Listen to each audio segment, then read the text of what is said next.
मुंबईतली एक मोठी बातमी आहे। छत्रपती शिवाजी महाराजांबद्दल आक्षेपार्ह वक्तव्य करणारे धीरेंद्र शास्त्री आणि शिंदे गटाचे आमदार संजय गायकवाड यांच्या विरोधामध्ये मुंबईत सध्या महाविकास आघाडीचं आंदोलन सुरू आहे।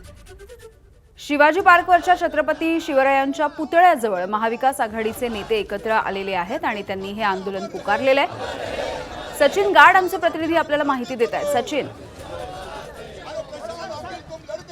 यामध्ये आपण बघतोय की सध्या छत्रपती शिवाजी महाराजांमध्ये धीरेंद्र शास्त्री यांनी वक्तव्य केलेलं होतं, त्या विरोधात तसेच शिंदे गटाचे आमदार संजय गायकवाड यांच्या विरोधात महाविकास आघाडीचे नेते हे चांगलेच आक्रमक झालेले आहेत। शिवाजी पार्क परिसरात जो छत्रपती शिवाजी महाराजांचा पुतळा आहे त्यासमोर आपण बघतोय की आता काँग्रेस त्यासोबत राष्ट्रवादी शरदचंद्र पवार पक्ष आणि भारतीय कम्युनिस्ट पक्ष यांनी आंदोलन सध्या सुरू केलेलं आहे। आपण बघतो की मोठ्या संख्येने कार्यकर्ते जमलेले आहेत आंदोलन करतात। आपण सध्या काँग्रेसच्या नेत्यांशी बोलण्याचा प्रयत्न करूया।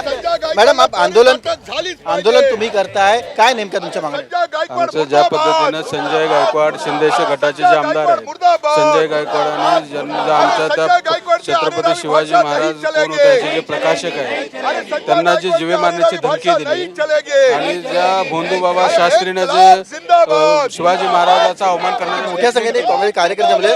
मॅडम, आंदोलन तुम्ही करताय, काय माग? तात्काळ अटक झाली पाहिजे आणि प्रशांत आंबे यांना स्थानबद्ध करण्यात आलं। या सगळ्याचे पडसाद मुंबईमध्ये उमटतायत आणि आंदोलन केलं जात आहे। एबीपी माझा, उघडा डोळे बघा नीट।